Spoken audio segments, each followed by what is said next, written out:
Salut tout le monde et bienvenue dans ce petit tutoriel sur comment améliorer les performances de votre PC, ce qui permettra de gagner en fluidité, au démarrage du PC ça ira beaucoup plus vite et ça pourrait aussi vous permettre de gagner quelques FPS sur certains jeux. Donc commençons tout de suite pour ne pas perdre de temps. On va commencer par diminuer les programmes qui se lancent au lancement de Windows. Donc pour ce faire, vous faites un clic droit ici en bas dans la petite barre, gestionnaire des tâches, et vous cliquez sur le menu ici démarrage. Et ici vous avez la liste de tous les programmes qui se lancent avec Windows. Donc quand vous allumez votre ordinateur, vous avez Windows qui charge. Et pour moi par exemple ici, j'ai Discord qui s'allume, j'ai Steam qui s'allume. Et ça ralentit pas mal l'ordinateur. Donc ce que je vous conseille de faire, c'est de tout sélectionner et de tout désactiver. Sauf si vous avez certains programmes, comme par exemple des programmes pour overclocker votre carte graphique et tout ça, vous les laissez activer. Par contre, genre Discord, Steam, c'est pas nécessaire, vous les désactivez. Et si vous en avez besoin, je vous conseille de les allumer par vous-même. Quand je vais rallumer l'ordinateur, Steam ne va pas s'allumer, mais si je veux l'allumer, je double-clique sur l'icône et il va s'allumer, il n'y aura pas de problème. Une fois que vous avez tout décoché, vous pouvez redémarrer l'ordinateur pour que ça soit pris en compte. Vous verrez déjà une grosse différence si vous avez beaucoup de programmes qui se lancent. Maintenant, nous allons aller dans le menu démarrer. Nous allons écrire ms config, vous cliquerez sur système configuration, ensuite vous allez dans service, vous cochez ici en bas masquer tous les services Microsoft, c'est important, et comme d'habitude vous décochez tout ce qui est inutile, donc par exemple Adobe, je m'en fous un peu, Google Chrome je m'en fous, Nvidia je le laisse allumer pour que GeForce Experience reste là pour optimiser mes jeux et tout, Steam je m'en fous, SteelSeries ça c'est mes drivers pour mon clavier et ma souris donc je le laisse. Et Action je vais les laisser vu que je suis en train de l'utiliser. Vous faites appliquer et vous faites OK. Vous cliquez sur quitter sans redémarrer ou alors vous pouvez déjà redémarrer si vous le souhaitez. Maintenant nous allons passer sur les disques durs. Donc pour ma part j'ai un SSD, j'ai un disque dur et ça c'est des disques durs externes. Mais ça fonctionne pour tout type de disque dur. Donc nous allons essayer de gagner de la place. Ça permettra aussi d'optimiser un peu l'ordinateur. Du coup, vous faites clic droit, propriété, et vous cliquez sur nettoyage du disque. Je vous rassure, ça ne le formatera pas. Du coup, on peut fermer tout ça. Comme vous pouvez le voir ici, vous avez la description en bas de ce que c'est. Vous pouvez tout cocher, mais faites attention à celui-ci, téléchargement. Si vous le cochez, il va supprimer tout ce qui se trouve dans votre dossier téléchargement. Tout le reste, vous pouvez le cocher et vous faites OK pour supprimer. Si vous avez l'accès administrateur de l'ordinateur, vous pouvez cliquer sur Autre option et cliquer ici sur Nettoyer. Et vous faites supprimer. Ça va juste supprimer les anciens backups de l'ordinateur tout en vous gardant le plus récent. Et une fois que c'est fait, ici, vous pouvez cliquer sur OK. Et vous faites supprimer les fichiers. Du coup, ça supprime les fichiers inutiles, comme les fichiers temporaires, ce qui se trouve dans la corbeille, les miniatures des icônes, ou des informations pour Windows Update qui ne sert à rien, ou les rapports d'erreur et tout ça. Une fois que ceci est fait, vous pouvez aussi défragmenter votre ordinateur. Donc vous écrivez dans le menu démarrer défragmenter, donc vous avez ici, vous cliquez, et vous pouvez les défragmenter, vous cliquez sur optimiser, et ça va défragmenter et optimiser vos disques durs. Je vous déconseille de défragmenter un disque SSD, vous allez détruire votre disque. Défragmenter un SSD ne sert strictement à rien. Je vous conseille personnellement d'utiliser Oslogic disque défrag. Fonctionne très bien. Le seul petit problème, c'est qu'il est payant. Je ne trouve plus la version gratuite, je ne sais pas si elle a été supprimée ou si elle a été bien cachée. En tout cas, j'ai trouvé cette version sur des sites dont je ne devrais pas vous dire le nom.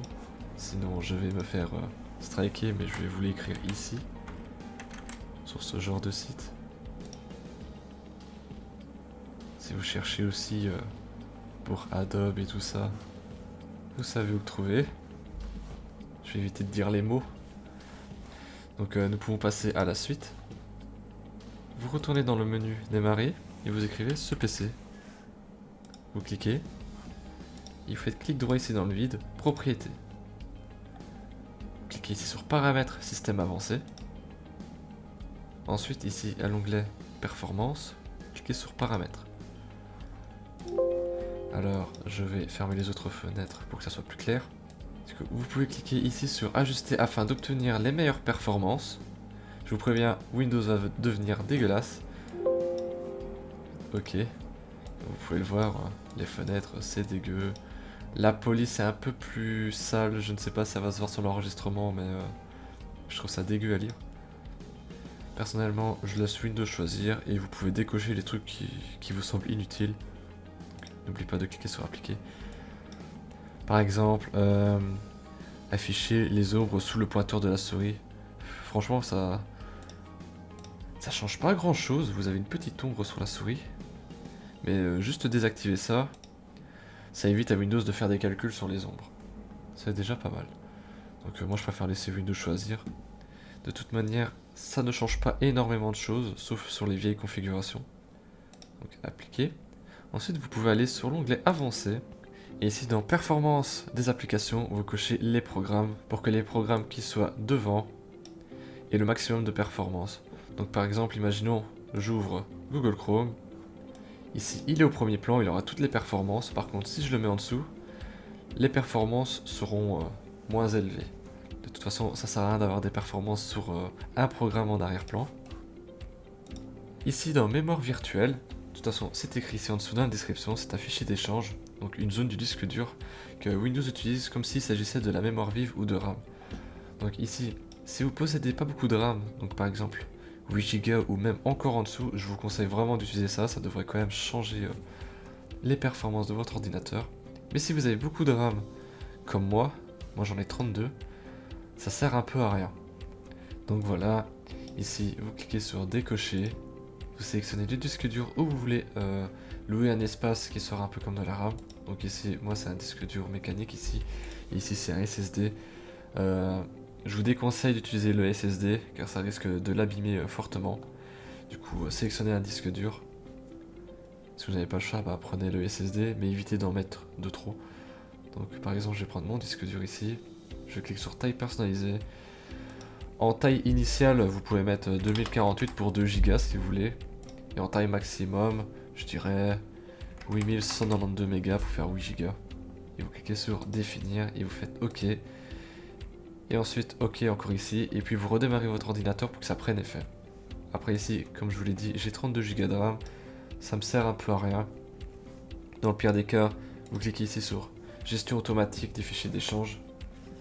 Et moi comme ça me servait à rien, il était écrit d'office 0 méga. Du coup, voilà, OK, OK et OK. Si vous voulez gagner encore plus de performance, je vous conseille d'aller ici dans paramètres, application, et vous désinstallez tout ce qui est inutile. C'est simple, mais il y a des personnes qui n'y pensent pas. Moins il y aura de programmes et moins il y aura de bugs. Et vous pouvez aussi aller dans le menu démarrer et écrire alimentation. Vous cliquez ici. Modifiez les paramètres d'alimentation avancés. Et vous sélectionnez performance élevée. Si vous êtes sur un ordinateur portable, là ça devient un peu plus compliqué. Je vous conseille quand même de laisser en utilisation normale pour éviter de bouffer toute votre batterie. À moins que vous êtes branché et vous pouvez la mettre en performance élevée. Sinon vous pouvez toujours customiser par vous-même. Mais je vous conseille de laisser quand même les paramètres de base. Et voilà, ce tutoriel est terminé. J'espère qu'il vous aura été utile. Si vous avez des questions ou des problèmes, n'hésitez pas à laisser un message dans les commentaires. Je réponds à tout le monde.